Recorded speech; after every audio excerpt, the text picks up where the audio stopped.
Berusaha menjadi orang yang qanaah dan jangan suka membanding-bandingkan dengan yang lain. Nikmati apa yang Allah berikan kepada kita. Kebetulan kita punya motor yang agak butut, ya nikmati saja ya. Jangan terlalu lihat yang motor-motor mewah, sehingga membuat kita akhirnya bersedih, seakan-akan motor yang kita miliki sekarang tidak ada nilainya. Padahal sebelumnya kita tidak punya motor, punya sepeda. Allah kasih kita motor secukupnya, ya, mungkin kurang bagus, nikmati. Jangan terlalu kita melihat yang indah-indah sehingga membuat kita tidak bahagia. Di antara hal yang membuat kita tidak bahagia karena hilangnya sifat qanaah dari diri kita. Kapan kita qanaah, bersyukur, nerimo kalau bahasa sini ya, nerimo dengan apa yang Allah berikan, syukuri dengan apa yang Allah berikan, maka kita akan bahagia. Makanya Imam Syafi'i pernah berkata, "Idza ma kunta dza qalbin qanu'in fa anta wa malikud dunya sawa'u." Kalau kau memiliki hati yang qanaah, sungguhnya engkau dan raja dunia sama saja. Artinya apa? Itu raja membangun istana yang banyak, ya, memiliki harta yang banyak, dia ingin bahagia. Tetapi bisa jadi Anda bahagia terlebih dahulu sebelum sang raja, tatkala Anda merasa puas dengan pemberian Allah Subhanahu wa taala. Ingat, kita hidup di dunia ini tidak selalu sesuai dengan apa yang kita cita-citakan. Maka kita nikmati apa yang Allah berikan kepada kita. Ya. Anda jangan merasa bahwasanya orang hanya bisa bahagia kalau kaya. Ya akhi, tidak ya akhi. Ya. Kita pernah mengalami fase-fase kehidupan. Di antara kita ada yang dulu pernah miskin dan dia juga dulu bahagia. Mungkin sekarang dia kaya, dia juga bahagia dalam kekayaannya. Di antara kita ada yang pernah kaya, dia bahagia, kemudian terjatuh, dia miskin, dia juga bisa menikmati kesusahan hidupnya. Jadi jangan antum berpikir bahwasanya orang kaya harus, orang bahagia harus apa? Harus kaya. Itu tidak benar. Betapa banyak orang kaya tidak bahagia.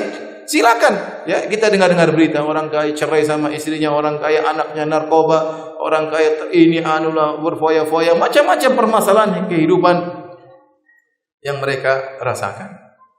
Kapan antum qanaah, maka antum akan bahagia. Ya.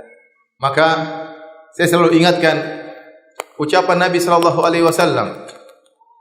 Kalau tatkala beliau dalam perang Khandaq, kemudian Nabi sallallahu alaihi wasallam melihat para sahabat menggali parit dalam kondisi musim dingin, kekurangan makanan sampai mereka harus makan makanan dari minyak yang tengik, saking tidak ada makanan. Sampai para sahabat harus mengingatkan batu ke perut mereka karena kelaparan. Nabi pun mengikat batu di perutnya karena kelaparan. Sementara musuh akan datang 10.000 pasukan dalam waktu dekat. Mereka harus menggali parit dalam waktu singkat, berkilo-kilo dengan lebar 5 meter, dengan dalam 5 meter. Waktu Nabi melihat para sahabat sedang menggali parit dengan susah payah, maka Nabi berkata, "Allahumma la aisha illa aishul akhirah warhamil ansara wal muhajirah." Ya Allah, sungguh tidak ada kehidupan yang sungguhnya kecuali kehidupan akhirat. Rahmatilah kaum ansar dan kaum muhajirin. Artinya kita sulit-sulit hidup seperti ini cuma sebentar. Kehidupan yang sungguhnya adalah apa? Akhirat. Kehidupan sungguhnya adalah akhirat. Maka nikmati apa yang Allah gariskan kepada Anda. Berusaha menjadi lebih baik. Tapi nikmati apa yang Allah berikan kepada kita. Saya ingatkan kembali, bahagia tidak harus kaya raya. Ada orang punya perusahaan yang besar, punya anak buah mungkin ribuan, pekerja, belum tentu dia bahagia. Ada orang mungkin hidupnya cuma sederhana, rumah yang sempit, waktunya tidur dia tinggal taruh kepalanya di bantal langsung apa? Tidur, bahkan ngorok, bahkan mengganggu istrinya. Satunya harus pakai obat tidur. Ada orang bosnya wajahnya serius terus, sementara supirnya tersenyum terus. Supirnya lebih bahagia daripada bosnya, dan itu ada, ikhwan, ada. Ada orang cuma jadi anak buah, mudirnya pusing terus, mending jadi anak buah. Meskipun disuruh-suruh, dia lebih mudah tersenyum daripada direkturnya. Seperti itu. Maka bagaimana kita memanage hati kita? Kita qanaah. Lihat, Nabi SAW waktu melihat kondisi para sahabat susah, Nabi mengingatkan. Dan itu didengar oleh para sahabat. Allahumma la aisha illa aishul akhirah.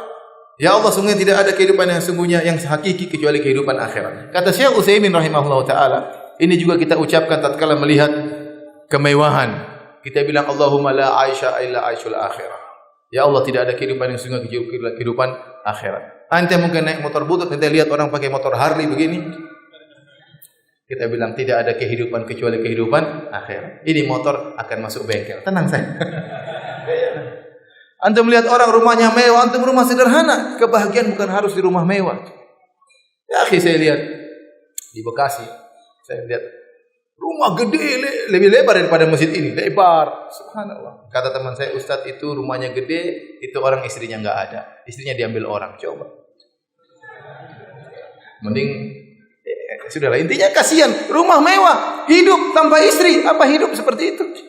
Rumah mewah yang dia miliki, dia boleh terkenal, dia boleh tenar, tapi bukan berarti kebahagiaan dengan apa? Ketenaran. Kebahagiaan bukan berarti dengan kekayaan. Antum ingin bahagia, antum bisa bahagia. Siapapun diri antum. Yang penting antum punya sifat apa? Qanaah. Kalau antum melihat orang punya kelebihan, bilang tadi, Allahumma la aisha illa aishul akhirat. Tidak ada kehidupan yang sungguhnya kecuali kehidupan akhirat. Apalagi antum pikir lagi, waduh, itu rumahnya besar kayak gitu, gimana hisabnya nanti? Saya segini-segini saja sudah susah hisabnya, apalagi apa? Apalagi dia. Kalau antum berpikir begitu kan enak. Antum tidak tamak, tidak rakus, harus seperti dia, harus seperti dia. Oleh karenanya ibu-ibu hati-hati dalam hal ini. Yang suka nonggo ya. Itu Abi itu suaminya belikan ini, Abi juga belikan dong. Itu akhirnya suaminya sengsara. Kenapa istrinya nuntut terus belikan itu, belikan ini, belikan itu, belikan ini. Saya ketemu seorang polisi, saya umrah sama dia. Umrah sama polisi tersebut, sekamar, akhirnya dia bilang, Ustaz, aduh istri saya susah, Ustaz. Kenapa? Kemarin dia main ke tetangga, dia tetangganya beli kulkas baru, pulang, Abi, belikan kulkas baru dong. Itu, istrinya salah pergaulan. Makanya hati-hati ikhwan, ya. Ya, gaji Abi berapa kan? Belum tentu bisa belikan semua yang diinginkan oleh istri. Tidak setiap saat kita bisa update, ya. Kulkas selalu update, ya. HP selalu update. Sepatu harus update, lama-lama istrinya juga update.